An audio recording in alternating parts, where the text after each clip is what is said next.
He sat alone at the corner table of Riverside Diner, his weathered hands trembling slightly as they wrapped around the chipped ceramic mug. The purple heart pin on his faded navy cap went unnoticed by most, but not by the sharp eyes of the 4-star general quietly observing from table 5. What happened next would leave the entire restaurant in stunned silence.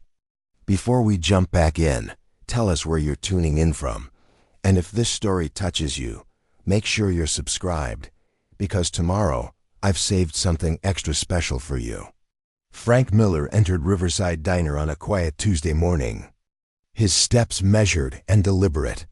His worn leather jacket hung loosely on his frame, military medals pinned carefully to the breast pocket, testifying to sacrifices most patrons would never comprehend. His hands calloused, scarred, and now perpetually trembling from neurological damage sustained during his 3rd deployment, clutched a small notebook where he tracked his daily activities, a recommendation from his VA therapist for managing his PTSD. The diner hummed with the familiar sounds of clinking silverware, sizzling griddles, and morning conversations. It was a popular spot in the small town of Mapleton, known for its generous portions and the nostalgic 1950s decor that hadn't changed in decades. Red vinyl booths lined the windows, while round tables dotted the center floor space. The air carried the comforting scent of coffee, bacon, and freshly baked pie. Frank chose his usual corner table, the one with clear sight lines to all exits, a habit formed during years of hypervigilance that he couldn't shake even now. 3 years after his medical discharge, he settled into the chair, placing his cane against the wall beside him, careful to position it within easy reach. "Coffee black," he told the approaching waitress without looking up, his voice quiet but carrying the distinct, unwavering tone of someone accustomed to giving orders in chaotic environments. Melissa Davenport, the newest waitress at Riverside, nodded curtly. Her platinum blonde hair was pulled into a high ponytail, her makeup precisely applied despite the early hour. She'd been working at the diner for just over a month, having moved to Mapleton from Chicago with dreams of escaping city life and starting fresh. Those dreams were already souring as reality set in small-town life was proving far less exciting than she'd imagined, and the tips at Riverside barely covered her rent. "Coming right up," she said, her voice laced with the artificial cheerfulness she reserved for customers, masking her growing resentment toward the job she'd taken as a temporary measure 6 weeks ago. As Melissa walked away, the bell above the diner door chimed. 4 men in crisp military uniforms entered, led by an imposing figure with silver hair and ramrod-straight posture. General James Harrington had commanded respect in combat zones across 3 continents during his distinguished 40-year career. Now semi-retired and serving as an advisor at the nearby military academy, he still carried himself with the unmistakable authority of someone accustomed to making life-or-death decisions. The general and his colleagues, 2 colonels and a major, took their seats at table 5, perfectly positioned to observe the entire diner, including Frank's corner table. Though they had never met, Harrington immediately recognized the hallmarks of a combat veteran in Frank's posture, his strategic choice of seating, and the distant look in his eyes that spoke of battlefields still being fought in his mind. "Good morning, gentlemen." Melissa greeted them with considerably more enthusiasm than she had shown Frank. The polished brass insignias and immaculate uniforms signaled potential for generous tips. "What can I get started for you today?" General Harrington ordered coffee for the table while they reviewed the menus. His keen eyes continued to observe Frank across the room, noting the younger veteran's trembling hands as he attempted to flip open his notebook. When Melissa returned to Frank's table with his coffee, she placed it down with less care than necessary, some of the hot liquid sloshing over the rim and onto the tabletop. "Here's your coffee," she said flatly, already turning away without offering to clean up the spill. "Excuse me," Frank said quietly, his trembling hand reaching for the napkin dispenser. "Could I get some extra napkins, please?" Melissa turned back, an expression of barely concealed impatience crossing her face as she watched Frank struggle to extract a napkin with his shaking hands. The dispenser was old, requiring more dexterity than his damaged nerves could manage. "Having some trouble there?" she asked, her tone carrying an edge of mockery rather than genuine concern. She made no move to assist him. Frank's face flushed slightly, a mixture of embarrassment and frustration washing over him. He'd faced this kind of reaction before people who saw only the disability, not the man or the sacrifice behind it. Usually, he let it slide, choosing his battles carefully after years of fighting others' wars. But something about being mocked in this familiar safe haven stung more sharply than usual.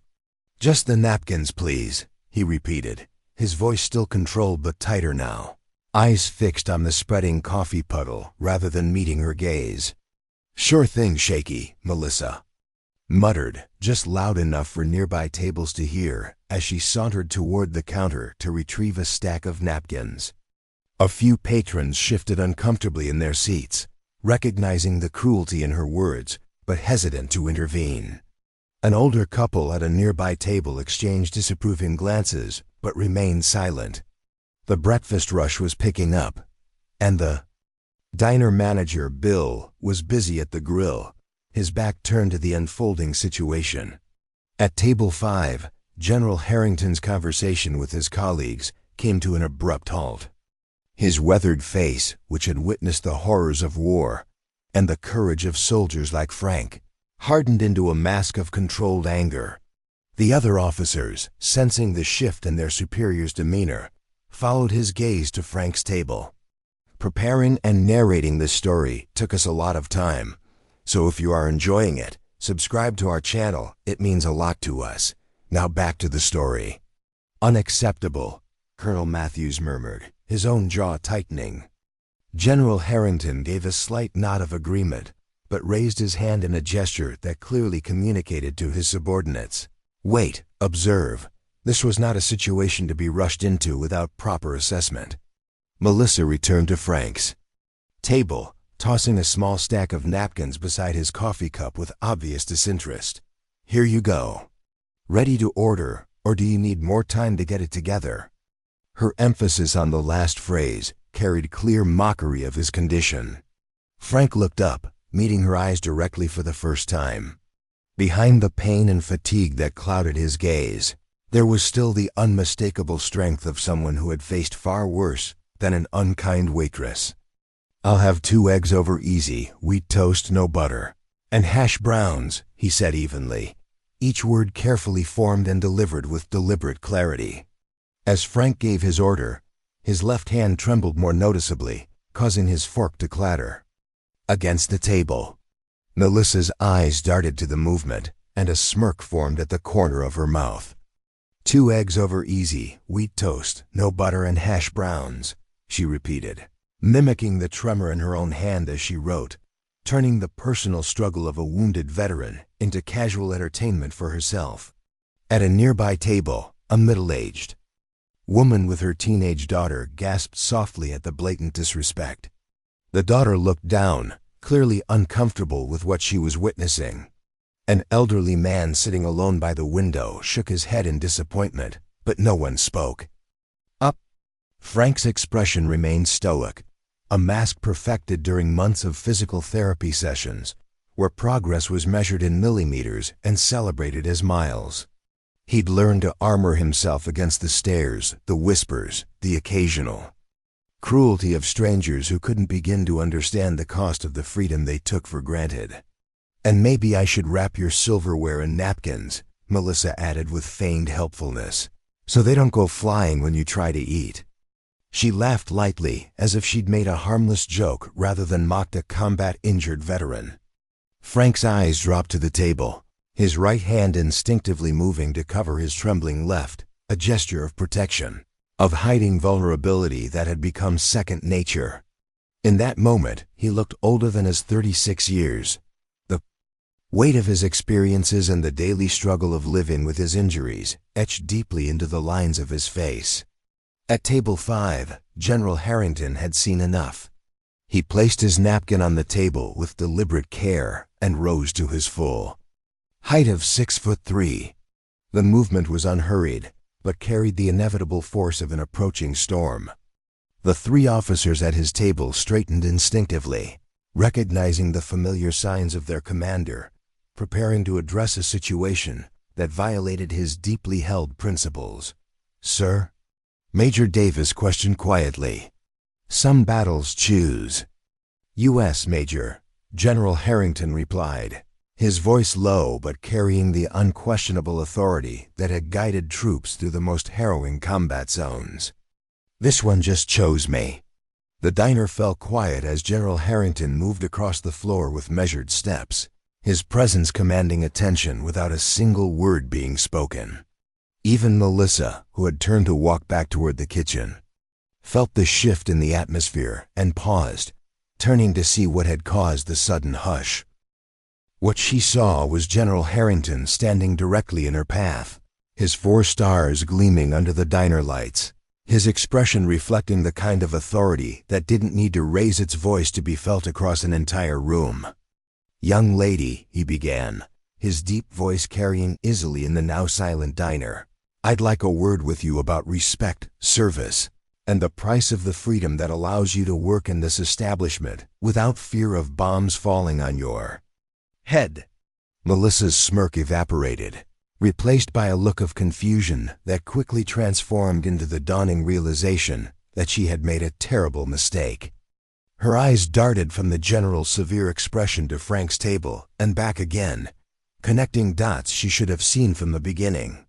"I don't," she started, but General Harrington raised his hand slightly, the gesture alone enough to stop her words mid-sentence. "The man you just mocked," he continued, his voice controlled but carrying an undercurrent of steel that had commanded troops in the most dire circumstances, "is Captain Frank Miller, 75th Ranger Regiment, 3rd Battalion." He completed 4 combat tours, earned 2 Bronze Stars for valor, and received a Purple Heart after his unit was hit by an IED in Kandahar province. The general's words hung in the air, each one landing with the weight of undeniable truth. Every person in the diner was now fully engaged in the unfolding scene, breakfast forgotten, coffee cooling in cups as the significance of what they were witnessing registered fully. "That tremor in his hands that you found so amusing," General Harrington continued, his gaze never wavering from Melissa's increasingly pale face, "is the result of nerve damage sustained while pulling 2 of his men to safety after their vehicle was attacked." He continued to provide cover fire for 15 minutes despite his injuries until evacuation arrived. Frank remained seated, his expression a complex mixture of surprise, discomfort at being the center of attention, and a faint hint of gratitude that someone truly understood what the tremor in his hands actually represented.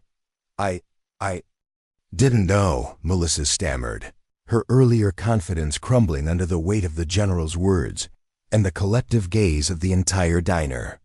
"That's precisely the point," General Harrington replied, his tone softening just slightly, but losing none of its gravity.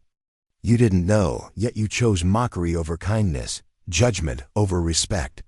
You looked at his hands and saw something to ridicule rather than evidence of extraordinary courage." By now Bill, the diner manager, had emerged from the kitchen, wiping his hands on his apron as he tried to assess the situation. His eyes moved from Melissa's stricken face to the imposing figure of General Harrington, then to Frank sitting quietly in the corner, dignity intact despite the humiliation he had endured. "Is there a problem here?"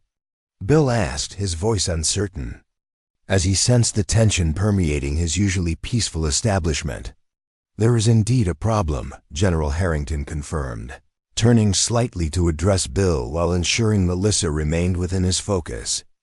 "This young woman has shown extraordinary disrespect to a decorated combat veteran, mocking disabilities he sustained in service to this country." Bill's expression darkened as he turned to Melissa. "Is this true?" Melissa's eyes filled with tears, whether from genuine remorse or simply the public nature of her reprimand wasn't immediately clear. "I didn't know he was a veteran," she said weakly, as if that somehow excused her behavior. "Would it have mattered?" General Harrington asked, the question hanging in the air like a challenge. "Is basic human dignity reserved only for those whose sacrifices you're aware of?" The question resonated throughout the diner, causing several patrons to shift uncomfortably as they recognized themselves in it. How many had witnessed the interaction and said nothing? How many had seen Frank struggling and looked away? Frank, still seated at his corner table, finally spoke. "It's all right, sir," he said to the general, his voice quiet but steady. "I don't need special treatment." General Harrington turned to face Frank fully, offering a respectful nod that acknowledged one warrior to another. "It's not about special treatment, Captain Miller. It's about the basic respect every human being deserves, and particularly one who has sacrificed as much as you have." The general then addressed the entire diner, his voice taking on the resonant quality that had inspired troops in the most desperate circumstances. "The freedom to enjoy your breakfast in peace this morning was purchased at a tremendous price by men and women like Captain Miller. Some paid with their lives. Others, like the captain, continue to pay every day with chronic pain, with traumatic memories, with bodies that no longer work the way they once did." The diner remained absolutely silent, every face turned toward the general, every ear attuned to his words. Even the sounds from the kitchen had ceased as the cook and dishwasher emerged to listen. "Most veterans don't ask for recognition, General," Harrington continued. "They don't wear signs listing their sacrifices or their accomplishments. They blend back into the communities they serve to protect, often struggling silently with the physical and invisible wounds of war." He gestured toward Frank, whose composure remained intact despite being the unexpected center of attention. "Those trembling hands represent courage most of us will never be called upon to demonstrate. They are not a punchline or a source of amusement. They are a medal of honor as significant as any that could be pinned to a uniform." Melissa's tears were flowing freely now, mascara tracking down her cheeks as the full impact of her actions and the general's words sank in. Bill stood beside her, his own expression a mixture of embarrassment for his establishment and anger at what had transpired under his roof. "I'm so sorry," Melissa said, addressing Frank directly for the first time, her voice breaking. "I was thoughtless and cruel. There's no excuse." Frank nodded slightly, acknowledging her apology without offering immediate absolution. The scars of disrespect, like the physical scars he carried, didn't vanish with a simple apology, no matter how sincere. General Harrington placed a hand gently on Melissa's shoulder, his expression stern but not unkind. "The measure of a person isn't in never making mistakes, young lady. It's in how they respond when those mistakes are brought to light, and how they carry themselves afterward." He turned to Bill, who straightened instinctively under the general's attention.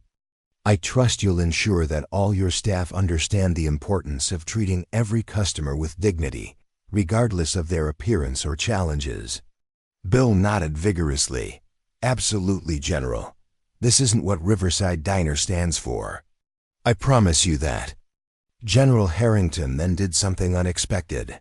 He walked over to Frank's table and extended his hand. "General James Harrington, Captain. It would be an honor to join you for breakfast if you'd permit the company." Frank stood with the help of his cane, his back straightening as years of military bearing reasserted themselves in the presence of a superior officer. He returned the general's handshake with his trembling right hand, making no attempt to hide the tremor. "The honor would be mine, sir." The general gestured to his colleagues at Table 5, who immediately gathered their belongings and moved to join them. The other three officers each introduced themselves to Frank with the same respect they would show to any fellow service member, regardless of rank or current condition. As they settled around Frank's table, General Harrington addressed Melissa. "Once more, Captain Miller will be dining with us this morning. I trust he'll receive the finest service this establishment has to offer." Melissa nodded quickly, wiping her tears and straightening her posture. "Yes, sir, absolutely." The other patrons in the diner, who had been silent witnesses to the entire exchange, began to stir. An elderly man in a Korean War veteran's cap approached the table first. "Thank you for your service, Captain," he said, his own hand extending toward Frank. "Both then and now." A young mother with 2 small children came next. "I'm sorry I didn't say anything earlier," she admitted, her cheeks flushing with shame. "But I want my kids to know what courage really looks like. Would you mind if they thanked you personally?" One by one, nearly every person in the diner approached Frank's table. Some offered handshakes, others simply expressed gratitude. A few shared brief stories of their own service or that of family members. What had begun as a humiliating experience was transforming into something unexpected, a moment of genuine community recognition and respect. Bill, the manager, personally delivered fresh coffee to the table, apologizing profusely for what had occurred in his diner. "Breakfast is on. The house for all of you," he insisted. "It's the least we can do." General Harrington declined politely but firmly. "We appreciate the gesture, but that's not necessary. What is necessary is ensuring that what happened here today becomes a learning opportunity rather than just an isolated incident." Melissa, composure somewhat regained, though her eyes remained red-rimmed, approached the table with a fresh pot of coffee and several extra napkins. Her hands trembled slightly, not from neurological damage, but from the intensity of the emotions coursing through her. "Your coffee, Captain Miller," she said, her voice humble as she carefully filled his cup. "And I brought extra napkins, just in case." There was no mockery in her tone now, only genuine service. Frank looked up at her, seeing beyond the makeup and attitude to the young woman beneath who had made a terrible mistake and was now facing the consequences with as much dignity as she could muster. "Thank you," he said simply. As Melissa turned to serve the others at the table, General Harrington spoke again. "Young lady, everyone at this table has made mistakes. Some of ours cost lives. Yours today taught a lesson that may well save someone's dignity in the future. Don't waste the lesson." She nodded, clearly struggling to maintain her composure in the face of such unexpected grace. "I won't, sir, I promise." As breakfast continued, the initial tension in the diner gradually dissipated, replaced by a curious atmosphere of reflection and community. Conversations at other tables remained subdued, as if the patrons were processing what they had witnessed and perhaps examining their own behaviors and assumptions. At Frank's table, the discussion turned to his transition to civilian life, the challenges he faced, and the support systems, or lack thereof, available to veterans in their community. What had begun as a simple breakfast was evolving into an impromptu strategy session on veteran services, with General Harrington taking mental notes on gaps that needed addressing. "The hardest part," Frank admitted, his voice stronger now as he spoke among those who truly understood, "isn't the physical stuff. It's feeling invisible. Walking around with all these experiences that nobody sees or understands, watching people take for granted the very things we fought to protect." Colonel Matthews nodded in understanding. "The civilian-military divide is wider than it's ever been. Less than 1% of the population serves, which means most Americans don't personally know someone in uniform. Which is precisely why incidents like this morning matter so much," General Harrington added. "Every interaction becomes representative of a larger experience." As they continued their discussion, Melissa returned with their food, serving Frank first with a care and attention that stood in stark contrast to her earlier behavior. The transformation wasn't lost on anyone at the table, nor on the other patrons who observed the change. What none of them knew yet was that this morning's events would ripple far beyond the walls of Riverside Diner, one of the patrons A local newspaper reporter, having a quiet breakfast before heading to the office, had captured portions of General Harrington's impromptu speech on his phone. By afternoon, the video would be circulating on social media. By evening, it would be picked up by national news networks. The story of a veteran mocked for his trembling hands and the general who stood up for him would touch a nerve in a nation increasingly disconnected from the realities of military service and sacrifice. It would spark conversations in other diners, in living rooms, in classrooms about respect, about hidden battles, about the true meaning of courage. But in this moment, none of that future impact was visible. There was only a veteran being treated with the dignity he deserved, a waitress learning a painful but necessary lesson, and a diner full of people awakening to the recognition that true heroism rarely announces itself. It simply endures, often in trembling hands and quiet courage. Frank took a bite of his eggs, his trembling hand making the journey from plate to mouth with careful determination. There was no mockery now, no stares of discomfort or pity, only respect for the journey those hands had made and the price they had paid for the peace everyone else enjoyed without thought. General Harrington watched with approval, recognizing in Frank's quiet dignity the same spirit he had seen in countless exceptional soldiers throughout his long career. Some battles were fought with weapons and tactics. Others were fought every day with trembling hands and unwavering resolve. Both required courage beyond measure, and both deserved to be honored. The morning sun streamed through Riverside Diners. Windows, illuminating dust motes dancing in the air and casting long shadows across the worn linoleum floor. Outside, the small town of Mapleton continued its daily rhythm, largely unaware of the profound moment of reckoning and redemption unfolding within the diner's walls. But for those present, from Frank and General Harrington to Melissa and the silent observers, something fundamental had shifted. A lesson had been taught and learned about judgment, about hidden struggles, about the true nature of strength. And it had all begun with trembling hands and the general at table 5 who understood exactly what they meant. The breakfast conversation between Frank Miller and General Harrington's group continued, developing into a rich discussion of veteran affairs that went far beyond the initial confrontation. Frank, initially reserved, gradually opened up as he sensed the genuine interest and understanding from the general and his colleagues. "The VA's been helpful with physical therapy," Frank explained, carefully maneuvering his fork with determination. "But navigating the bureaucracy feels like another tour of duty sometimes." His slight smile took the edge off the criticism, but the truth behind his words was undeniable.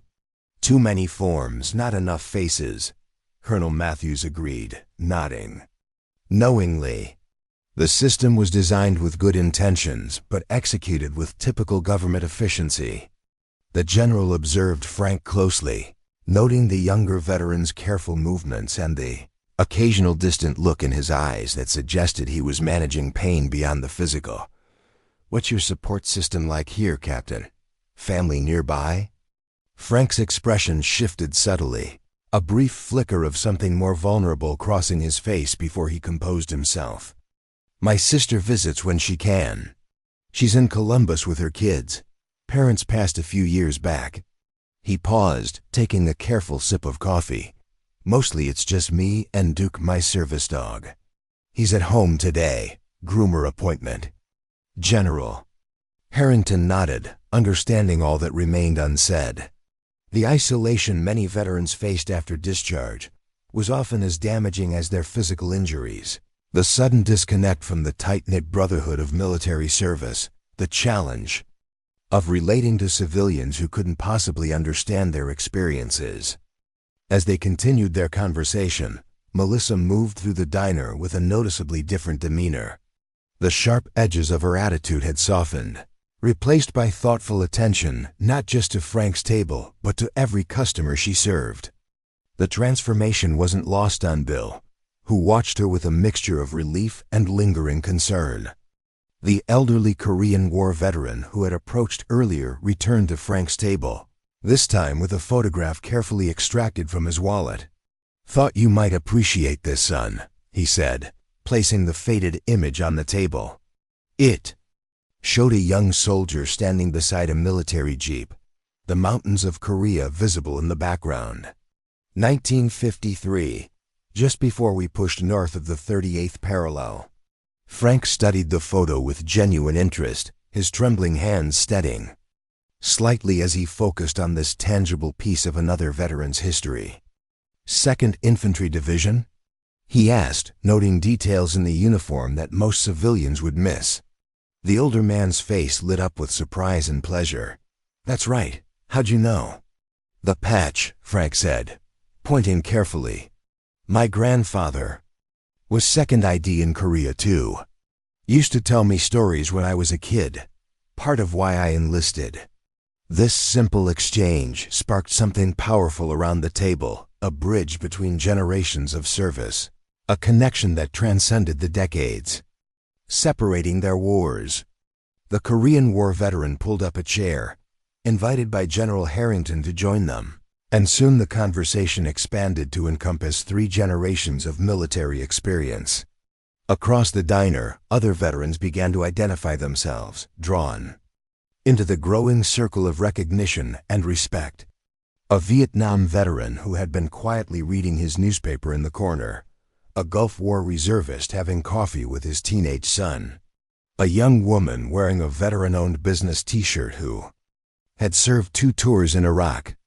One by one, they approached Frank's table, not with pity for his condition, but with the unique understanding that comes from shared experience.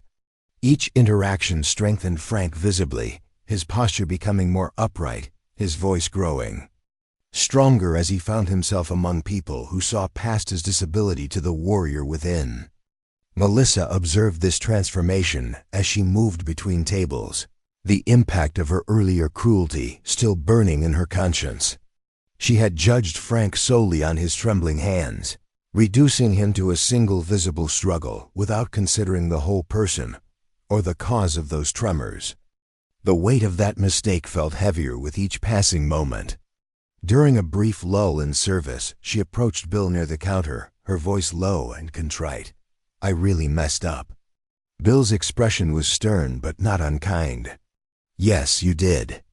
And we'll be discussing it further after your shift. But right now, I need you to focus on making it right through your actions." "I'm trying," she said, glancing toward Frank's table. "But I don't know if an apology is enough for something like this." "It's not," Bill replied simply. "Apologies are just words. Real amends take time and changed behavior." He studied her for a moment, assessing her sincerity. "My father lost his right leg at Iwo Jima, spent the rest of his life using a prosthetic that never quite fit right. The stares, the whispers, they hurt him more than the phantom pain ever did." Melissa's eyes widened slightly. "I didn't know your dad was a veteran." "Because I never mentioned it," Bill said pointedly. "Just like Captain Miller didn't announce his service or explain his tremors. Most veterans don't wear their sacrifices on their sleeves, Melissa. They carry them quietly, which means we never really know who they are unless we take the time to see them as people first." The lesson landed with visible impact. Melissa nodded, blinking back fresh tears. "I want to do better." "Then start now," Bill said, gesturing toward Frank's table where the group was finishing their meal. "And remember this feeling the next time you're tempted to judge someone based on appearances." At the table, General Harrington was checking his watch reluctantly. "I'm afraid we have commitments at the academy this morning," he explained to Frank. "But I'd like to continue our conversation, if you're amenable. The issues you've raised about local veteran services deserve attention." Frank nodded, the prospect of continued connection with the general and his colleagues clearly meaningful. "I'd be honored, sir." The general reached into his uniform pocket and produced a business card, placing it on the table between them. "My direct line is on the back. I'm particularly interested in your thoughts on improving the transition program for wounded warriors. Your perspective would be valuable." As the officers prepared to leave, each shaking Frank's hand with genuine respect, Melissa approached the table with the check. Her hands trembled slightly now, not from mockery, but from the genuine nervousness of facing someone she had wronged so deeply. "I've taken care of the bill," she said quietly, placing a receipt marked paid on the table. "It's not enough, I know that. But I wanted to," she faltered, searching for words adequate to the situation and finding none. General Harrington watched her carefully, his expression neutral but evaluative. The true measure of the morning's impact would be visible not just in momentary remorse, but in lasting change. Frank looked up at her, his eyes clear and direct. The man who had entered the diner trying to avoid attention was now fully present, his inherent dignity restored not by the general's intervention, but by the recognition of his own worth that it had triggered. "Thank you," he said simply, neither accepting nor rejecting her gesture. "We all have bad days." His response, measured, neither vindictive nor falsely magnanimous, reflected the character that had made him an effective leader in combat. He acknowledged her attempt at amends without pretending the hurt hadn't occurred. It was a masterclass in genuine strength, one that everyone at the table recognized. Melissa nodded, understanding the gift of this limited but real grace. "Your next meal here is on me personally," she added, "when you're ready to come back." As General Harrington and his colleagues rose to leave, something unexpected happened. The diner's other patrons began to stand as well, forming an impromptu line of respect. Not just the veterans who had identified themselves earlier, but ordinary citizens, the middle-aged woman and her teenage daughter, the businessman in his suit, the college students with their laptops, all standing in silent acknowledgement. It wasn't planned or coordinated. It emerged organically from the profound shift in atmosphere that had occurred over the past hour. What had begun as one man's humiliation had transformed into a community's awakening.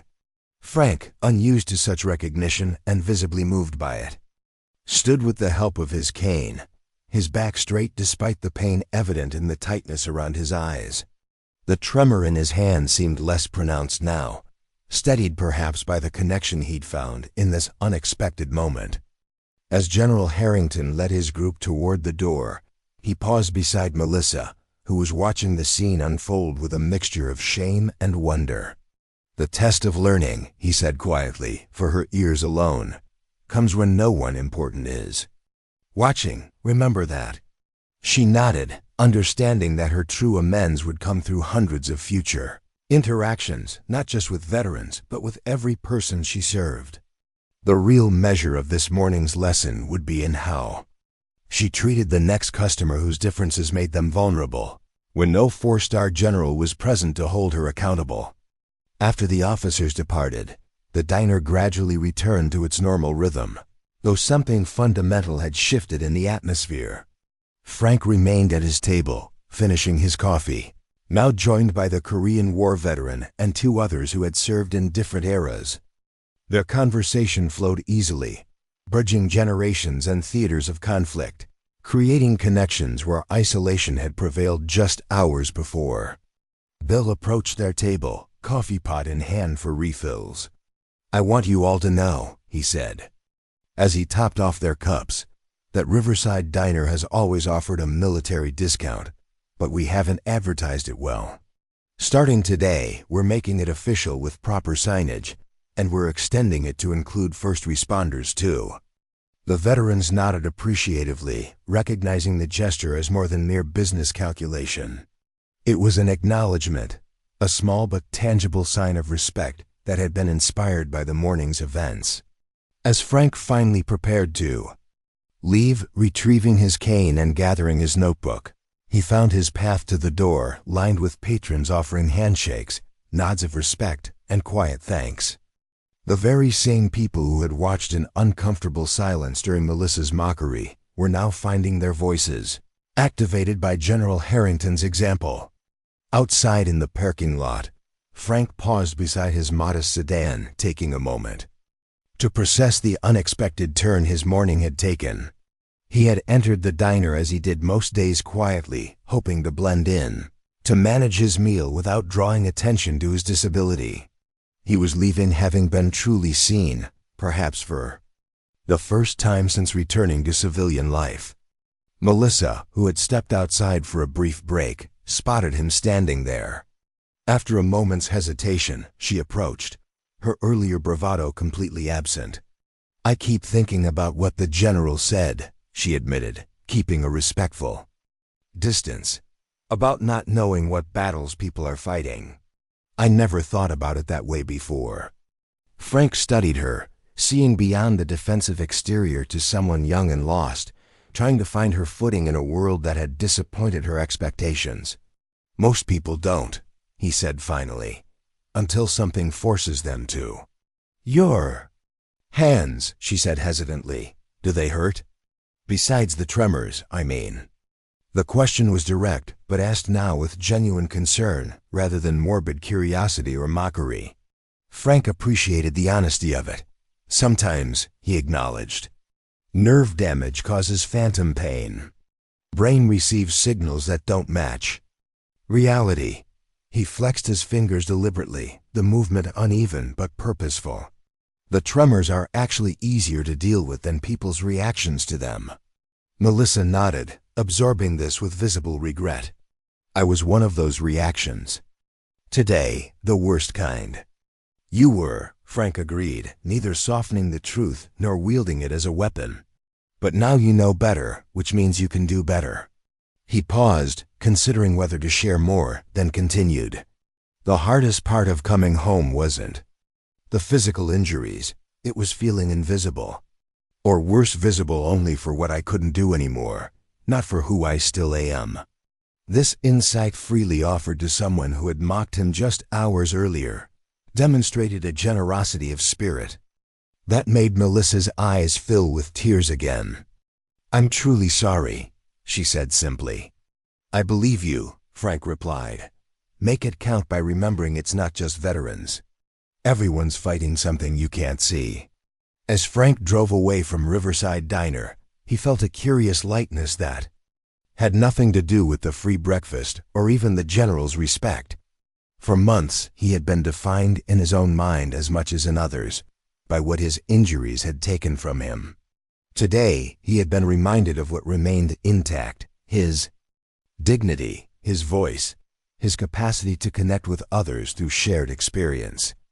The tremor in his hands was still there, would always be there, but its power to diminish him had been significantly reduced in the space of a single morning. What Frank couldn't know as he drove home to his service dog and his modest apartment was that the ripples from this morning's confrontation were just beginning to spread outward. The local newspaper reporter who had witnessed the scene was already drafting an article. The teenager who had recorded parts of General Harrington's speech on her phone had posted it to social media, where it was gaining traction. By mid-afternoon, Frank's phone rang, the general's direct line as promised, not delegated to an aide or assistant. "Captain Miller," General Harrington's distinctive voice came through clearly. "I've been giving our conversation further thought. There's an opening on the Regional Veterans Advisory Council that I believe you would be uniquely qualified to fill. Your perspective on improving services for wounded warriors deserves a larger platform." Frank sat heavily in his armchair, Duke the service dog immediately sensing the shift in his energy and moving to place his head on Frank's knee. The gesture, being asked to serve again, to contribute meaningfully despite his disabilities, affected him more deeply than he could immediately express. "I'm not sure I'm qualified, sir," he said finally, old insecurity surfacing. "My experience is just one perspective.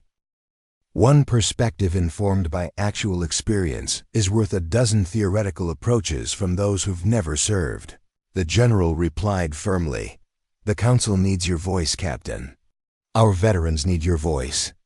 The opportunity represented everything Frank had been missing since his medical discharge: purpose, contribution, the chance to transform his struggles into improvements for others facing the same challenges.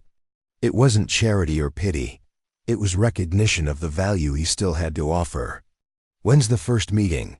Frank asked, his decision made. "Tomorrow at 0900. I'll text you the address." "And Captain," the general paused briefly, "this morning at the diner, the way you handled yourself with dignity despite provocation, that's exactly why you're right for this role." After hanging up, Frank sat quietly stroking Duke's head, processing the rapid turn of events. The morning that had begun with mockery and humiliation had somehow transformed into an opening, a new direction he couldn't have anticipated. Meanwhile, across town, Melissa's shift had ended, and she sat in her car in the diner parking lot, replaying the morning's events in her mind. Bill had been firm but fair in their discussion, placing her on probation rather than firing her outright, with the clear understanding that any similar behavior would result in immediate termination. "Second chances are valuable," he had told her, "but they have to be earned every day through changed behavior." Her phone buzzed with a notification. Someone had tagged her in a social media post. With a sense of dread, she opened it to find the video of General Harrington's speech, already gaining significant viewership.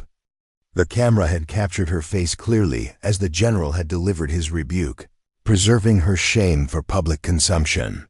Her first instinct was anger at being exposed, at having her worst moment broadcast without her consent. But as she continued watching, something shifted in her perception. The comments below the video weren't focused on condemning her, as she had feared. Instead, they centered on the general's message about hidden battles and the cost of service, about judgment and respect. One comment in particular caught her attention. "This made me think about how I treat people every day. We never know what someone's been through just by looking at them." Another read, "My dad's a Vietnam vet. He never talks about it, but I know he still struggles." This general put into words what I've wanted to say for years. Melissa realized that her humiliation had become a vehicle for a much more important message, one that was reaching thousands of people who would never know her name but might remember the lesson. Her mistake, painful as it was, had created space for a conversation that needed to happen. She scrolled through her phone contacts until she found the number she was looking for. The local VA hospital volunteer coordinator. 6 months ago, when she first moved to Mapleton, she had inquired about volunteer opportunities, but never followed through, always finding reasons to delay the commitment. Taking a deep breath, she pressed call, waiting through 3 rings, before a friendly voice answered. "Veterans Affairs Volunteer Services, this is Patricia." "Hi," Melissa said, her voice steadier than she expected. "I'd like to sign up for the volunteer program, specifically working with disabled veterans, if that's possible." There was a brief pause on the other end of the line.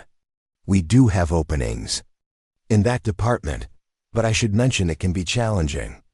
May I ask what motivates your interest in this particular area?" Melissa looked out her car window at the diner, where her morning had begun with casual cruelty and ended with a painful but necessary lesson. "Let's just say I learned something important today about not judging people by their limitations. I'd like to put that lesson into practice where it might actually help someone." Patricia's voice warmed noticeably. "That's exactly the kind of perspective we need. Can you come in tomorrow to complete the paperwork and orientation?" "Yes, Melissa." "Confirmed. I'll be there." As she ended the call, Melissa felt something shift within her, not a complete transformation, but the beginning of one. The shame of the morning's events remained, as it should, but alongside it grew something new, a determination to convert that shame into meaningful action, to learn from her mistake rather than simply trying to forget it. Back at his apartment, Frank had just finished feeding Duke when his phone buzzed with a text message from an unknown number. Opening it, he found a link to the now viral video of General Harrington's speech at the diner, along with a simple message: "You're not invisible anymore, Captain. Thank you for your service to all of us." The text was signed simply, "A grateful citizen," one of many such messages that would reach him in the coming days as the video continued to spread. Frank watched the recording, experiencing the morning's events from this new perspective, seeing the general rise to his defense, hearing the power of words that acknowledged his sacrifice without pity, witnessing the transformation of an entire diner full of people, from uncomfortable bystanders to engaged citizens. What struck him most, watching the video, wasn't the general's eloquence or even the public rebuke of Melissa's behavior. It was the expressions on the faces of the other patrons as understanding dawned, the recognition of something they had overlooked, not just in that moment, but perhaps in countless interactions with veterans in their community. His phone buzzed. Again with another message, this one from his sister in Columbus. "Just saw the video. So proud of how you handled that. The kids want to come visit this weekend." "Say yes?" Frank smiled, typing back an immediate affirmative. The isolation he had maintained since his discharge, partly from pride, partly from not wanting to burden his family with his struggles, suddenly seemed like an unnecessary wall he had built around himself. The morning's events had reminded him of something essential that his injuries and the challenges of civilian transition had temporarily obscured. He was still part of a community. Different from the military brotherhood he had known, certainly, but a community nonetheless, one that needed his contribution as much as he needed its support. As evening settled over Mapleton, the viral video of General Harrington's impromptu speech continued to gain viewers, shares, and comments. Local news stations picked up the story, and a national veterans organization reached out to both Frank and the general about featuring the incident in an upcoming awareness campaign. What had begun as a personal humiliation in a small town diner was transforming into something with far broader implications, a catalyst for conversations about respect, about service, about the visible and invisible wounds of war, and about the responsibility of civilians to the veterans living among them. Frank sat on his small balcony, Duke resting contentedly at his feet, watching the sunset paint the sky in brilliant oranges and purples. His hands still trembled as he lifted his coffee mug, but the tremor no longer seemed like the most important thing about him, to himself or to anyone else. Tomorrow he would attend his first Veterans Advisory Council meeting, adding his voice to decisions that would affect hundreds of local veterans. Next week, his sister and nieces would visit, bridging the distance he had allowed to grow between them. And each day, he would continue to navigate life with his disability, but now with the renewed understanding that his value was not diminished by his wounds. The general's words from that morning echoed in his mind. Those trembling hands represent courage most of us will never be called upon to demonstrate. They are not a punchline or a source of amusement. They are a medal of honor as significant as any that could be pinned to a uniform. Frank Miller, Captain, 75th Ranger Regiment, Purple Heart recipient, survivor, citizen, looked down at his scarred, trembling hands and saw them differently now. Not as a limitation or a source of shame, but as testament to a journey few would ever understand, but many could learn to respect. Some battles continued long after the war ended. But after today, this particular battle would not be fought alone. 1 week after the incident at Riverside Diner, Frank Miller stood before the Veterans Advisory Council, his service dog Duke sitting attentively at his feet. The council chamber in the municipal building was more formal than he had anticipated. Polished oak tables arranged in a U-shape, microphones at each station, the American flag standing prominently beside the state flag and the POW MIA remembrance flag.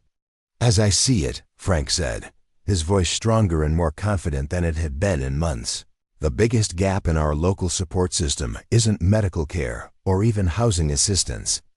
It's meaningful connection to community." His hands trembled slightly as he gestured, but he no longer tried to hide the tremor. Veterans don't need pity. We need purpose. Around the table, council members, a mix of veterans, medical professionals, and community leaders, nodded thoughtfully. General Harrington, seated at the head of the table in his role as council chairman, watched Frank with quiet approval. "What specifically would you propose, Captain Miller?" asked Dr. Eleanor Winters, the chief of psychiatry at the regional VA hospital. Frank took a measured breath, organizing his thoughts. This moment, being asked for his input, having his perspective valued, meant more than anyone in the room could possibly know.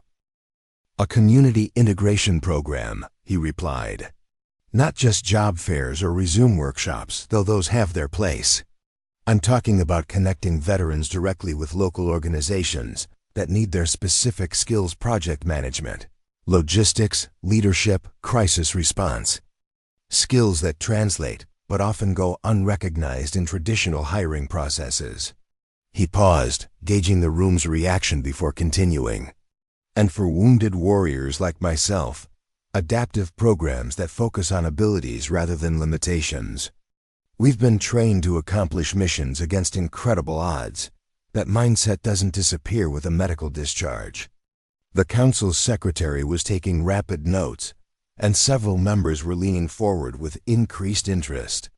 Frank felt a surge of confidence, the familiar sensation of being truly heard, something he had missed desperately since leaving the military. "There's a reason many veterans struggle with the transition to civilian life," he continued. "It's not just the trauma or the physical injuries. It's the sudden absence of clear mission and purpose. The military gives us structure, identity, brotherhood. Civilian life often feels purposeless by comparison." General Harrington nodded. "Well articulated, Captain. The question becomes how to create that sense of mission and brotherhood in a civilian context." "Community service," Frank replied without hesitation. "Not as charity cases receiving help, but as valuable assets providing it. Disaster response teams, community emergency preparedness, mentorship programs for at-risk youth. Areas where our training and experience make us uniquely qualified to contribute." As the discussion expanded, with other council members building on Frank's initial proposal, he felt something shift within himself, a rekindling of the leadership capacity that had once defined his military career. His disability hadn't erased that part of him. It had merely obscured it temporarily. Across town at the VA hospital, Melissa Davenport was experiencing her own form of awakening. Dressed in the blue volunteer vest, she pushed a cart of books and magazines through the long corridor of the rehabilitation ward, stopping at each room to offer reading materials to patients. The experience was proving far more challenging and more profoundly affecting than she had anticipated. Here were men and women of all ages dealing with injuries and conditions that made Frank's hand tremors seem minor by comparison.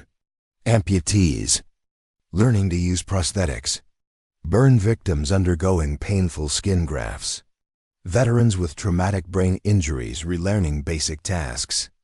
Yet what struck her most wasn't their disabilities but their resilience, the determined focus with which they approached their recovery, the dark humor they shared among themselves, the absence of self-pity even in circumstances that would have broken many civilians.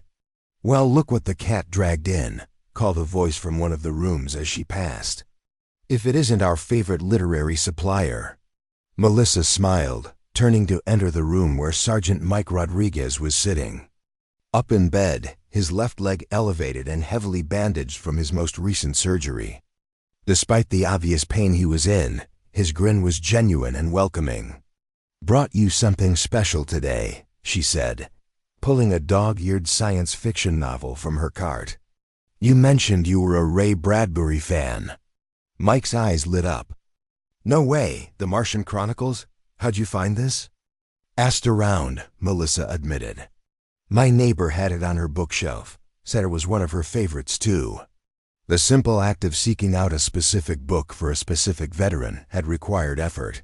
Beyond her volunteer duties, a small gesture of personalized care that represented a significant shift from the woman who had mockingly imitated Frank's tremors just days earlier. "You're officially my favorite volunteer," Mike declared. carefully taking the book with hands that bore their own scars from the IED explosion that had shattered his leg. The physical therapy's brutal, but at least now I'll have somewhere else to go in my head while they're torturing me. Melissa's smile faltered slightly. Is it really that bad? The PT, I mean. Mike's expression turned more serious. Imagine someone setting your nerve endings on fire while asking you to do complex movements you used to perform without thinking.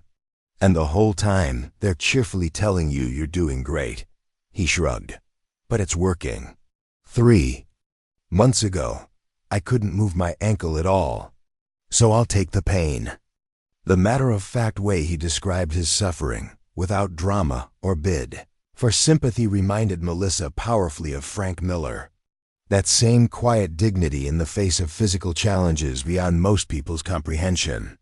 I used to be so impatient with people, she admitted, surprising herself with the confession. If someone was slow or struggling with something simple, I'd get irritated, like they were inconveniencing me personally. Mike studied her curiously. What changed? Melissa hesitated, then decided on honesty. I was cruel to someone I shouldn't have been. A veteran with hands that trembled from nerve damage. I mocked him for it. The shame of that morning still burned fresh. A general who was there called me out, publicly and deservedly. Made me see what I'd never bothered to consider before. She expected judgment from Mike, disgust, perhaps, or at least disappointment. Instead, he nodded thoughtfully. Takes guts to admit something like that, he said finally. Even more to try to change because of it. I'm trying, she agreed. Quietly, though some days I wonder if it's enough. Mike gestured to the book she'd brought him. This right here? This is enough for today. Tomorrow will need its own effort. He grinned again. Besides, the nurse who drew my blood this morning had hands that shook worse than an old washing machine. Nearly passed out when I teased her about it until I showed her my own tremor. He held up his right hand, which indeed had a noticeable shake. Nerve damage is part of the package deal with these injuries. We've all got our souvenirs from the war. The conversation left Melissa with much to reflect on as she continued her rounds. Each room contained not just patients, but entire worlds of experience, sacrifices made and prices paid, that would never be fully understood by those who hadn't lived through them. By the time she completed her volunteer shift, something fundamental had shifted in her perspective. The contempt she had once felt toward weakness or difference had been replaced by a humbling recognition of her own limitations, not physical, but spiritual and moral. The people she had once judged as somehow lesser were in many ways demonstrating greater courage and character than she had ever been called upon to show. As she left the hospital, she spotted a familiar figure in the parking lot, Frank Miller, accompanied by his service dog, emerging from a meeting with the hospital's Veteran Services coordinator. For a moment, she considered avoiding him, the shame of their first encounter still raw. But something in Mike Rodriguez's words about courage echoed in her mind. Captain Miller, she called, approaching him with hesitant steps. Frank turned, surprise registering briefly before his expression settled into careful neutrality. Miss Davenport, he acknowledged. Duke, sensing his handler's slight tension, moved closer to Frank's side. I didn't know you would be here today, she said, then immediately regretted the awkward opening. I mean, I'm volunteering now, in the rehab ward. Frank's eyebrows rose slightly, the only indication of his surprise at this information. That's good, he said finally. They always need help there. An uncomfortable silence stretched between them, filled with the weight of their first disastrous interaction and all that had followed from it. Melissa struggled to find words adequate to the moment, while Frank waited with the patience of someone accustomed to difficult conversations. I met a sergeant today with nerve damage similar to yours, she said finally. Different cause, same effect. He told me everyone has their souvenirs from war. She paused, gathering courage. I wanted you to know that I think about what happened every day, about what I did, what I said. It changes how I see things now." Frank studied her, his expression softening slightly.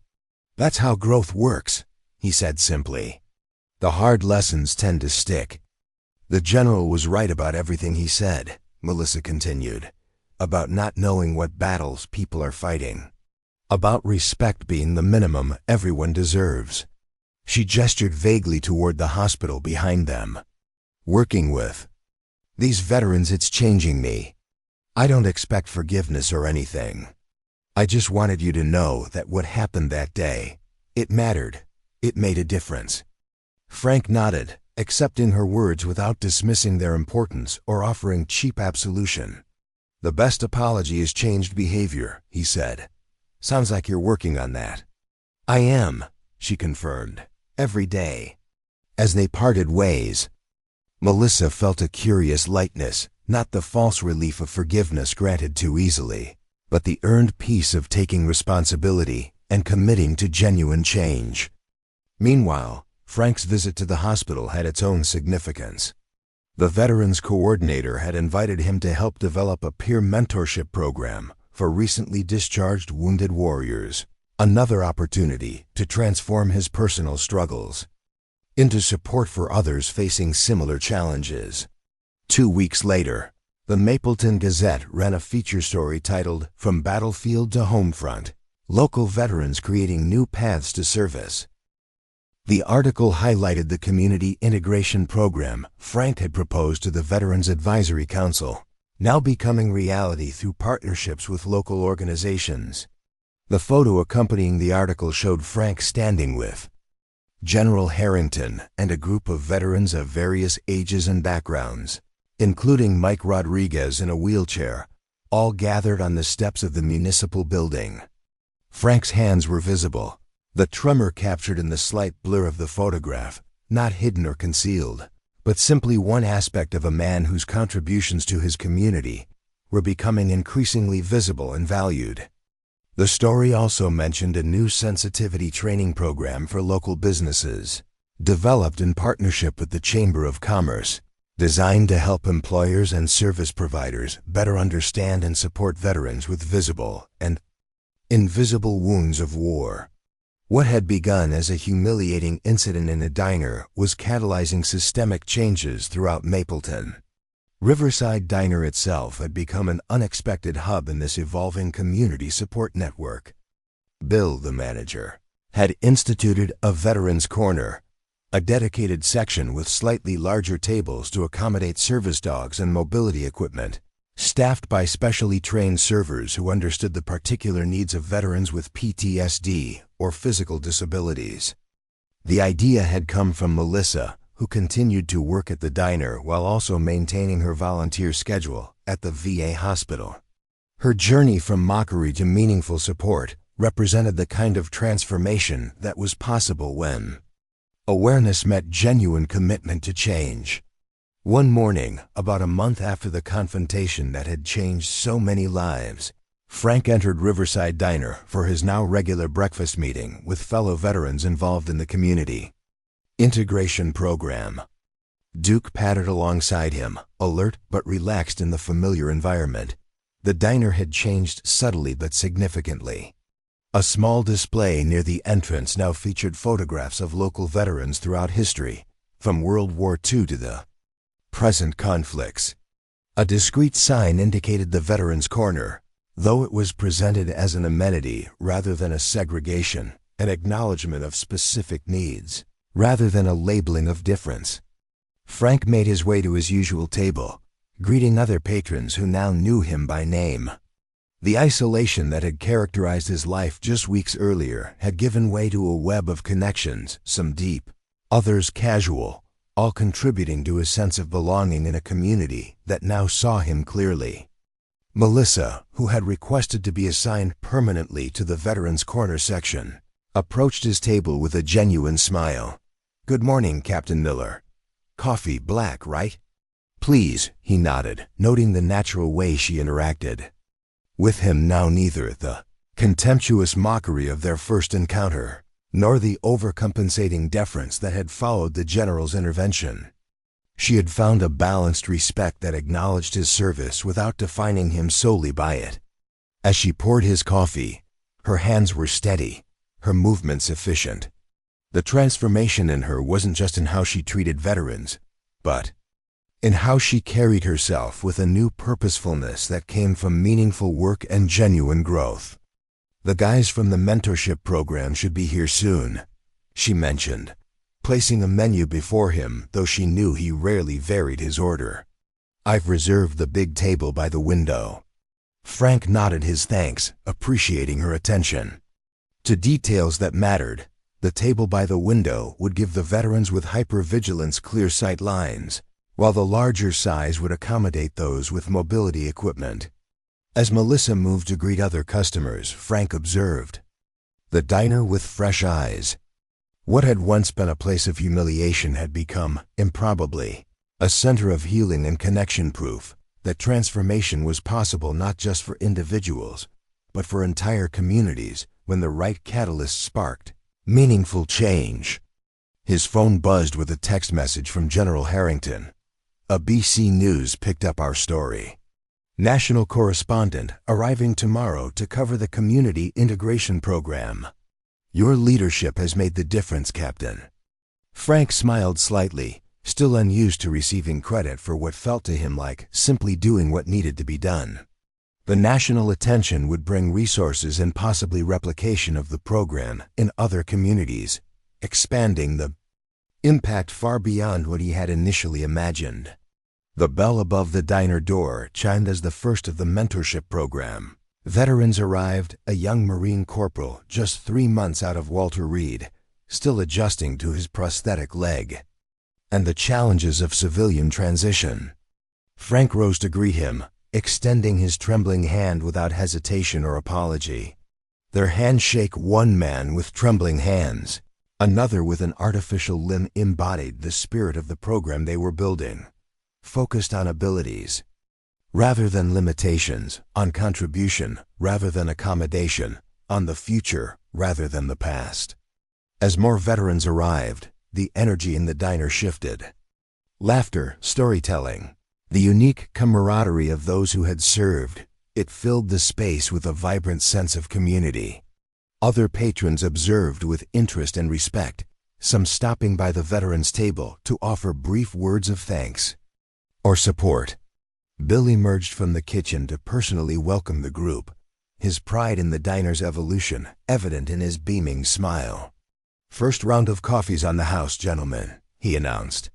"And we've got a new apple pie recipe we'd appreciate your feedback on." What struck Frank most powerfully as he looked around the table at these men and women of different ages, backgrounds, and service experiences was how quickly and naturally they had formed connections. The isolation that had characterized his own early transition, and that still plagued so many veterans, was being actively countered through purposeful community building. Melissa efficiently served the growing group, her interactions marked by attentive respect rather than the pity or discomfort that many civilians displayed around wounded warriors.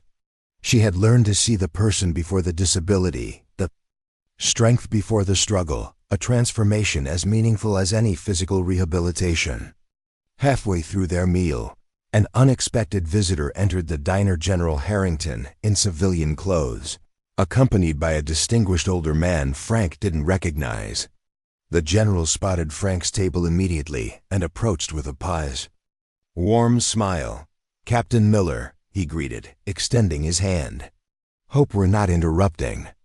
"Not at all, sir," Frank replied, the old military courtesy coming naturally despite the informal setting. "We're just discussing the mentorship program rollout." General Harrington nodded approvingly before gesturing to his companion. "I'd like you to meet someone. This is Congressman Howard Mitchell, chair of the House Veterans Affairs Committee. He's heard about what we're doing here in Mapleton and wanted to see it firsthand." The congressman stepped forward, offering his hand to Frank. "Captain Miller, it's an honor. General Harrington has told me about your leadership in developing this community integration model. I believe it has national potential." Frank shook the congressman's hand, momentarily taken aback by the implication.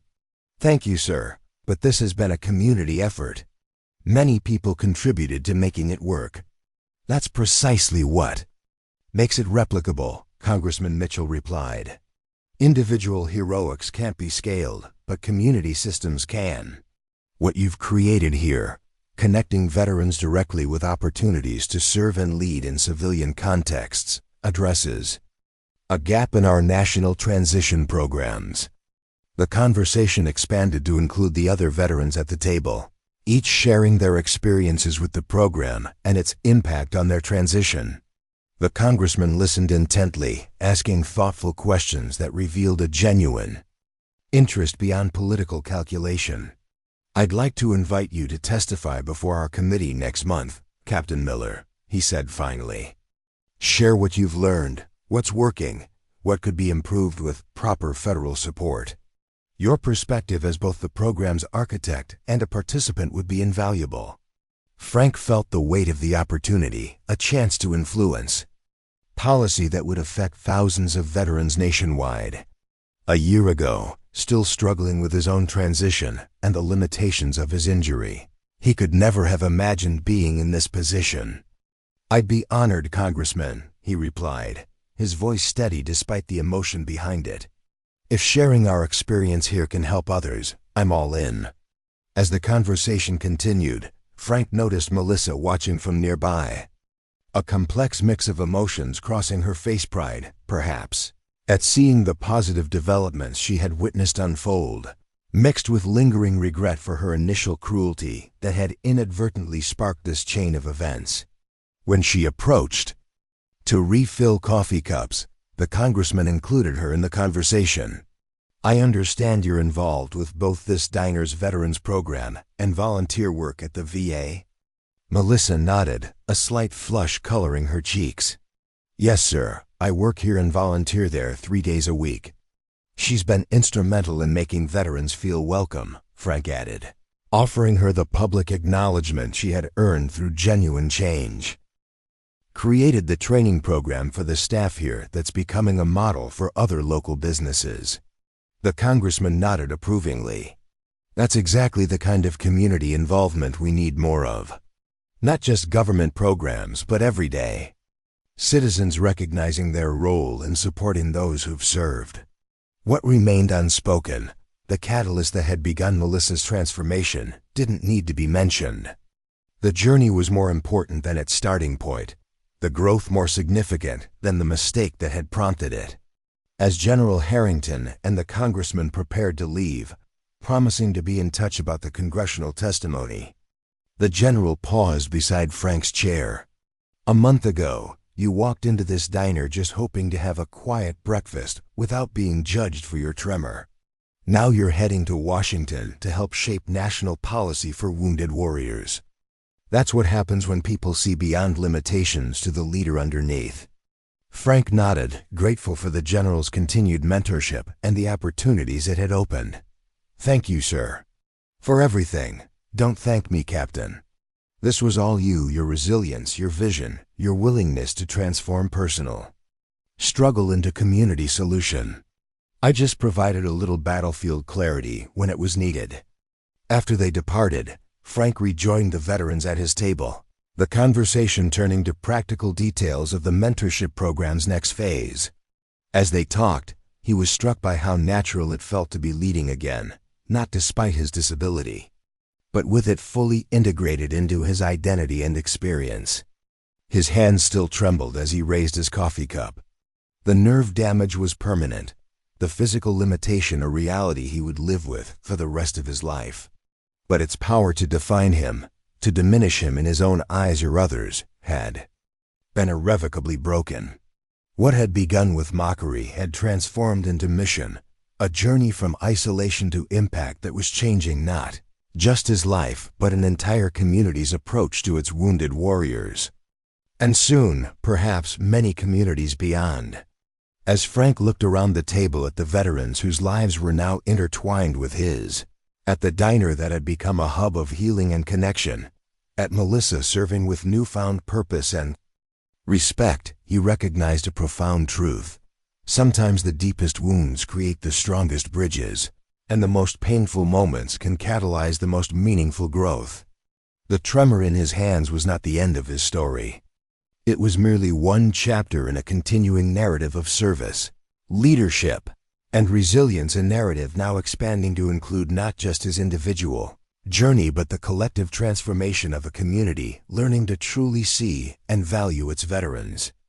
And it had all begun with a mockery, a general who stood up, and the courage to transform humiliation into healing, not just for oneself, but for others walking the same difficult path from battlefield to home. The marble halls of the Rayburn House Office building echoed with purposeful footsteps as Frank Miller made his way toward the hearing room, General Harrington walking steadily beside him. Duke, wearing his official service vest, padded alongside, a calming presence amid the imposing grandeur of the nation's capital. "Nervous?" the general asked, noting the slight increase in Frank's hand tremor as they approached the ornate double doors of the committee room. Frank nodded, no pretense between them. "Different kind of battlefield, but yes." General Harrington smiled slightly. "Good. A little adrenaline keeps you sharp." He paused, turning to face Frank directly. "Remember, you're not here as a charity case or a victim. You're here as an expert, the person who created a model that works when so many others have failed. These lawmakers need your insights more than you need their approval." The reminder centered Frank, reconnecting him to the confidence he'd once felt leading troops through complex missions. This was just another mission, different terrain, different objectives, but the same core requirements of clarity, purpose, and conviction. Inside the hearing room, the House Veterans Affairs Committee was already assembled on the raised dais, members shuffling papers and consulting with aides. The gallery behind the witness table held a surprising number of familiar faces: Bill from Riverside Diner, several veterans from the Mapleton program, and unexpectedly, Melissa Davenport, who had taken a day off work and driven to Washington with the others to show support. Congressman Mitchell, who had invited Frank to testify, offered a nod of recognition as Frank took his seat at the witness table. Duke settled at his feet, instantly alert to the elevated stress signals from his handler, but maintaining perfect discipline. "This hearing of the House Committee on Veterans Affairs is now called to order. Today we are examining community-based models for veteran reintegration, with special focus on the Mapleton initiative that has shown remarkable early success." Frank felt the weight of responsibility as he was sworn in, not just to represent his own program, but to speak for thousands of wounded warriors whose struggles remained unseen or misunderstood by the civilian world. His hand trembled visibly as he raised it for the oath, but he made no attempt to hide or minimize the tremor. It was part of his testimony, as relevant as any words he would speak. "Captain Miller, please tell the committee about the origins of the Mapleton Veterans Integration Program and what distinguishes it from other transition assistance efforts." Frank leaned slightly toward the microphone, his voice finding its natural authority, the voice that had once commanded troops in combat, now directed toward a different but equally crucial mission. The Mapleton program began with a simple recognition that veterans, particularly wounded warriors, aren't broken civilians in need of fixing. We're trained leaders with valuable skills that civilian communities desperately need, but often fail to recognize or utilize. He continued, outlining the program's core components: the direct matching of veteran skills to community needs, the peer mentorship structure, the emphasis on purpose and contribution rather than just employment or healthcare. Traditional transition programs focus primarily on what veterans lack: civilian job experience, certain certifications, networks outside the military. Our approach instead focuses on what veterans offer: crisis management skills, leadership under pressure, logistical expertise, and extraordinary resilience. As he spoke, his initial nervousness faded, replaced by the conviction born from seeing firsthand how the program had transformed lives not just his own, but dozens of other veterans who had found renewed purpose in their civilian communities. The tremor in my hands once seemed like the end of my usefulness. What I've learned, what our program demonstrates, is that our wounds, visible or invisible, don't define our value unless we and our communities allow them to. Representative Vasquez leaned forward, her expression thoughtful. You mentioned, in your written testimony, that this program was catalyzed by a public confrontation regarding treatment of wounded veterans. Could you elaborate on that aspect? Frank hesitated briefly, aware that Melissa was sitting in the gallery behind him. The story of their first encounter had become integral to the narrative of the program's development, but he was careful to frame it constructively rather than punitively. The program grew from a moment of public education, a situation where civilian misunderstanding of military wounds was addressed directly and transformed into an opportunity for community growth.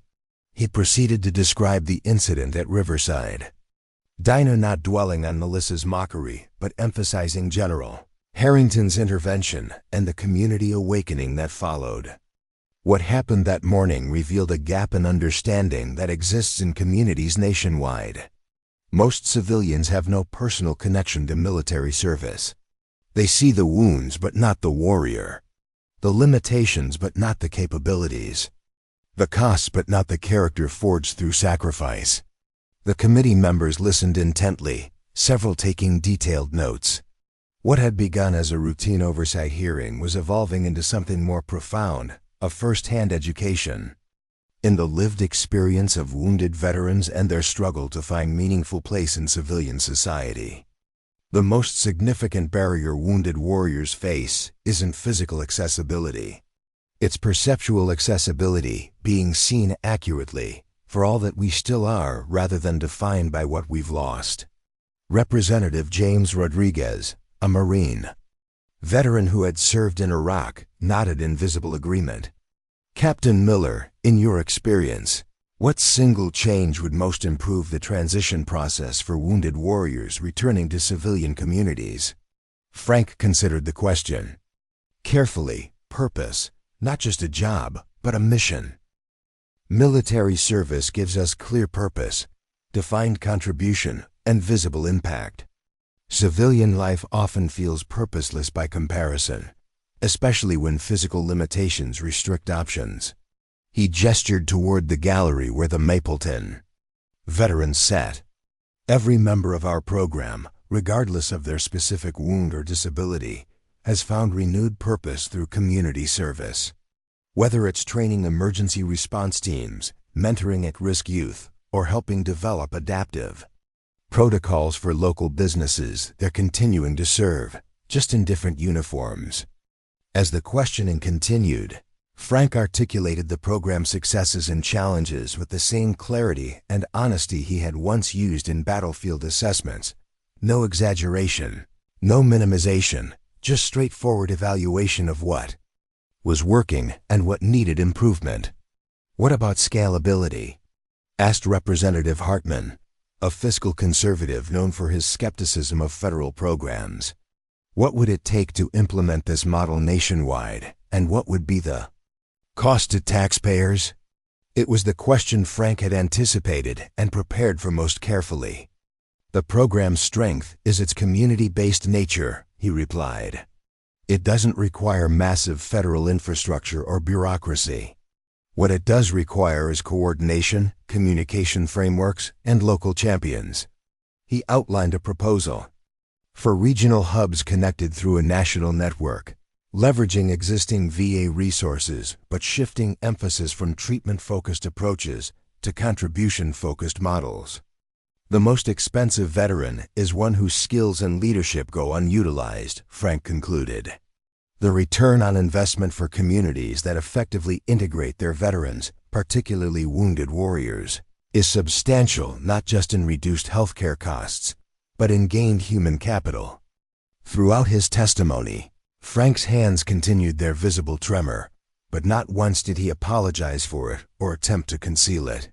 That simple act of self-acceptance, of refusing to be diminished by his disability, communicated more powerfully than any prepared statement could have.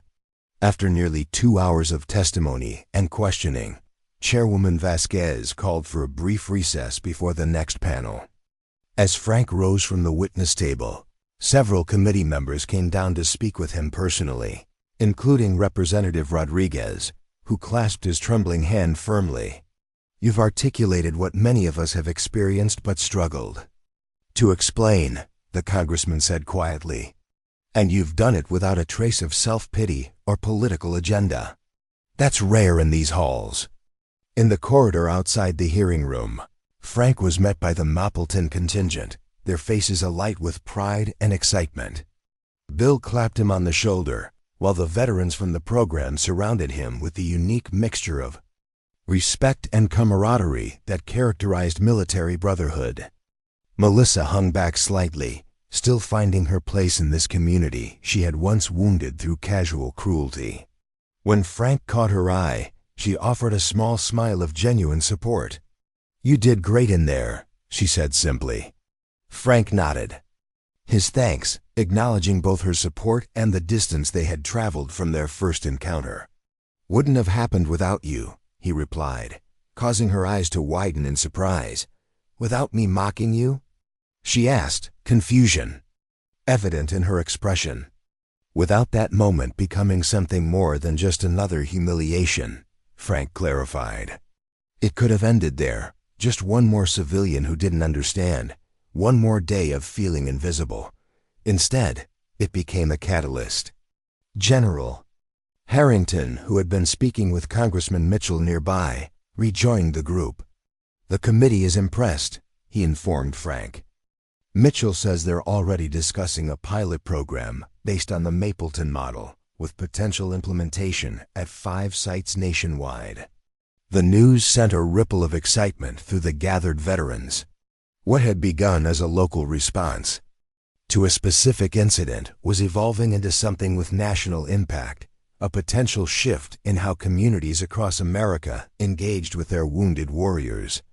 "This is just the beginning," the general continued. "Mitchell wants you involved in the implementation planning, Captain. Your perspective as both architect and participant makes you uniquely qualified to guide the expansion." Frank absorbed this information with characteristic thoughtfulness. The opportunity represented a new Mission 1 that would utilize his leadership skills and hard-earned insights to potentially improve thousands of lives nationwide. Yet it would also require him to continue putting himself forward, sharing his story, being visible in his disability rather than hiding it as he had once tried to do. "I'll do whatever helps the program succeed," he said finally. "These veterans deserve communities that see their value, not just their wounds." As they made their way out of the Capitol complex, Frank found himself walking alongside Melissa, who had been quietly observing the interactions among the veterans with evident curiosity and respect. "Can I ask you something?" she said hesitantly. "Something I've been wondering since that day at the diner." Frank nodded, giving her permission to continue. "You could have had me fired," she said. "One word from you or the general, and Bill would have let me go on the spot. Why didn't you?" It was a question Frank had considered himself in the aftermath of that pivotal morning. "Firing you would have been punishment," he replied thoughtfully. "It wouldn't have created change or understanding, just resentment and defensive justification."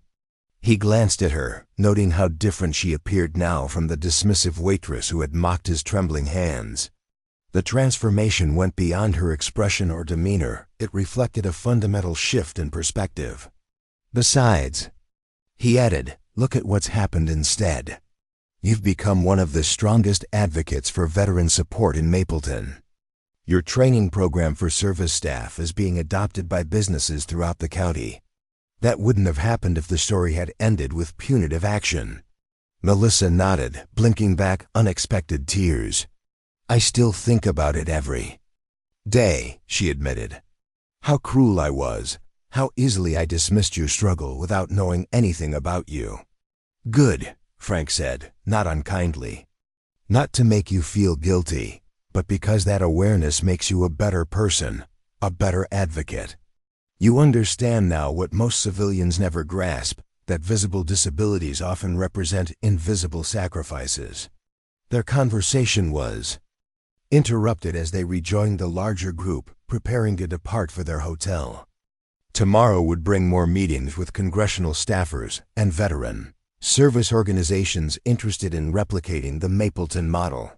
The momentum was building, carrying them all towards something larger than they had initially imagined.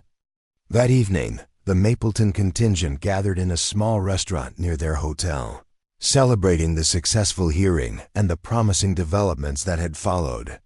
The atmosphere was relaxed and convivial, with none of the tension or awkwardness that might have existed given the group's complex history. Bill raised his glass in a toast. "To Captain Miller," he announced, "who turned a bad morning at my diner into a national movement." The others joined enthusiastically, but Frank shook his head slightly. "Not to me," he corrected gently. "To all of us. To Mapleton. To what happens when a community decides to truly see its veterans." The revised toast resonated more deeply, acknowledging the collective journey they had undertaken. As conversations flowed around the table, Frank found himself seated beside General Harrington, who had been observing the interactions with quiet satisfaction. "You've built something remarkable, Captain," the general said. "Not just a program, but a genuine community. That's a rare achievement." Frank nodded, accepting the compliment with characteristic humility. "It still amazes me how it all started," he admitted. "From one of the worst moments I'd experienced since coming home." The general smiled slightly. "The best steel is forged in the hottest fires," he replied. "And the most meaningful transformations often begin in moments of greatest challenge." They were interrupted by a server approaching their table, a young woman whose name tag identified her as Jenny, U.S. Army veteran. She moved with the subtle compensation pattern of someone with a prosthetic limb beneath her uniform pants, though she navigated the crowded restaurant with practiced efficiency. "I hope you don't mind," she said, addressing Frank directly. "But we overheard your group talking about the Veterans Program, and well," she gestured toward a table in the corner where 3 other staff members sat watching expectantly. "We're all vets working here. The owner's a retired colonel who makes a point of hiring us. Could we talk with you about your program sometime?" The request illuminated exactly what Frank had testified about earlier: the hunger among veterans nationwide for meaningful integration and purpose, the invisible network of those who had served now seeking to connect their military identity with civilian contribution. "How about now?" Frank offered, gesturing to the empty chairs at their table. "We'd love to hear your stories and share what we're building." What followed was an impromptu information session that extended well into the evening, with veterans from both groups exchanging experiences and ideas. The Washington restaurant staff shared their own challenges with civilian transition, while the Mapleton team outlined their community integration approach. Melissa, who had been relatively quiet during the initial exchanges, gradually joined the conversation, describing the training program she had developed for Riverside Diner that was now being implemented in businesses throughout Mapleton. "It's not complicated. Just basic education about different types of injuries, how to offer assistance appropriately without assuming helplessness, and how to create an environment where veterans feel genuinely welcomed rather than awkwardly accommodated." The young server nodded enthusiastically. "That's exactly what our boss tries to do here, but having an actual training program would make it so much more consistent." As the evening progressed, what had begun as a celebration of the day's testimony evolved into the first seeds of the program's expansion beyond Mapleton Organic. Relationship-based growth, built on shared experience and authentic understanding. Frank observed these interactions with quiet satisfaction, recognizing that the true measure of the program's success wasn't in congressional approval or federal funding, but in these organic connections forming between veterans across different communities, different service eras, different wounds and recovery journeys. By the time they returned to their hotel, preliminary plans had been made for the Washington restaurant owner to visit Mapleton, observe the program firsthand, and potentially establish the first satellite operation in the nation's capital. What had seemed like a chance encounter had revealed itself as another step in the expanding mission. The next morning brought a series of meetings with veteran service organizations and congressional staffers, all interested in different aspects of the Mapleton model. Frank found himself explaining the program's philosophy and structure repeatedly, each time refining the articulation of its core principles. The key distinction is that our program doesn't treat veterans as problems to be solved, but as assets to be deployed. We focus first on what they can contribute, not on what they need. Throughout these discussions, Frank's trembling hands remained visible, his disability neither hidden nor apologized for. It had become part of his testimony living, proof of both the costs of service and the possibility of continued contribution despite physical limitations. By mid-afternoon, the preliminary framework for a national pilot program had been established, with Mapleton designated as the model site and training hub for 5 additional locations across the country.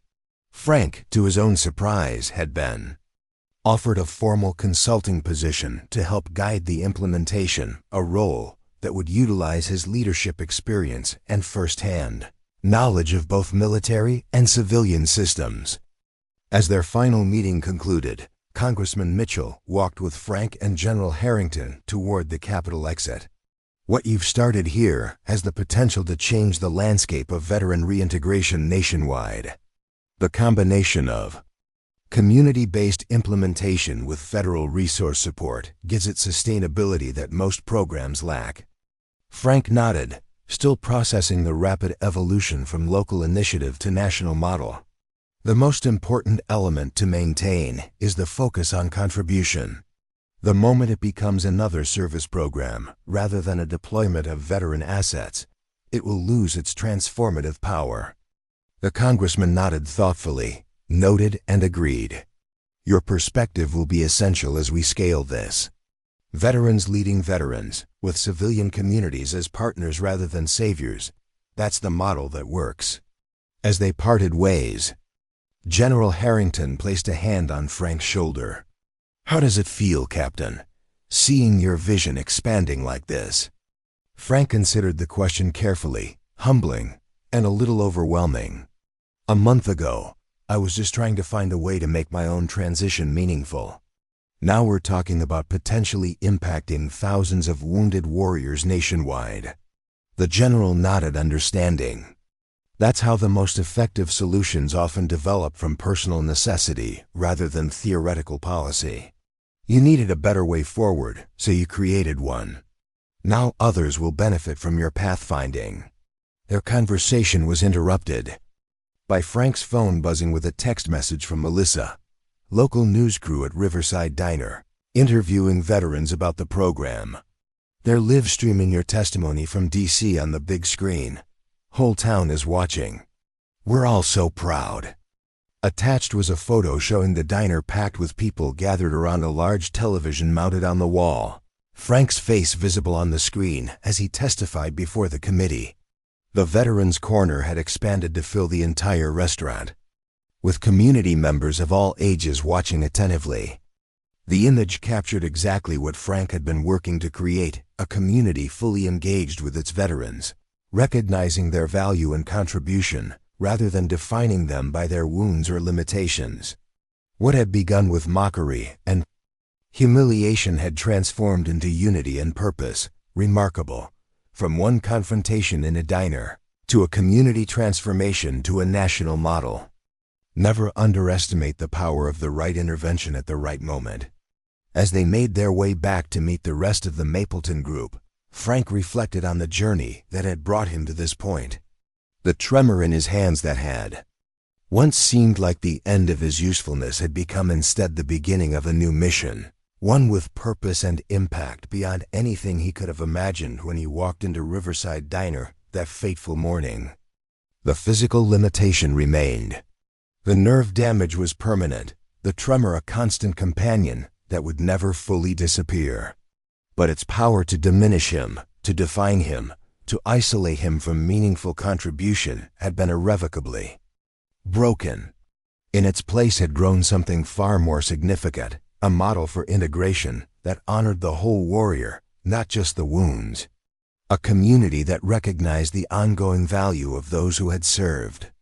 And a national conversation about how to truly welcome veterans home, not just with parades and platitudes, but with meaningful opportunities to continue their service in new forms. The Mapleton Veterans Integration Program would eventually expand to 37 communities nationwide, becoming a cornerstone of a reimagined approach to veteran transition. Frank would continue to lead its development, his trembling hands becoming a recognized symbol of the program's core message, that wounds and limitations need not define a warrior's worth or contribution. Melissa Davenport would develop the civilian sensitivity training program that became standard for businesses in every community where the program operated. Her journey from mockery to advocacy, serving as a powerful testimony to the possibility of genuine transformation through education and commitment. General Harrington would leverage his considerable influence to ensure the program maintained its veteran-led, contribution-focused approach, even as it expanded under federal support, protecting it from the bureaucratic tendencies that had undermined so many well-intentioned initiatives before it. And Riverside Diner, where it all began, would become a pilgrimage site of sorts, the birthplace of a movement that changed how communities across America engaged with their wounded warriors. The corner table where Frank had sat that morning, enduring mockery with quiet dignity, would eventually bear a small plaque commemorating the confrontation that sparked a national awakening. But none of these future developments were visible yet as Frank rejoined the Mapleton contingent, preparing to return home. What was visible was the present reality, a group of veterans and civilians who had learned to see each other more clearly, to value each other more fully, and to work together toward a community where wounds, whether visible or invisible, were understood as markers of sacrifice rather than limitations of worth. As they boarded their flight home, Frank took his window seat, Duke settling at his feet with practiced ease. His trembling hands rested lightly on the armrests, no longer hidden or source of shame but simply part of who he was, a wounded warrior. Still serving, still leading, still making a difference in ways he once thought impossible. The journey from battlefield to homefront was never easy. The wounds of war, physical and invisible, left marks that changed lives forever. But as Frank had discovered and now helped others realize, those marks need not be the end of the story. They could instead be the beginning of a new chapter 1, written with purpose, dignity, and continued service to the communities that wounded warriors had always sought to protect. And it had all begun with trembling hands, a mockery, and the general at table 5 who understood that some battles choose us, and that those unexpected battles often matter most of all. Up next, you've got 2 more standout stories right on your screen. If this one hit the mark, you won't want to pass these up. Just click and check them out. And don't forget to subscribe and turn on the notification bell so you don't miss any upload from us.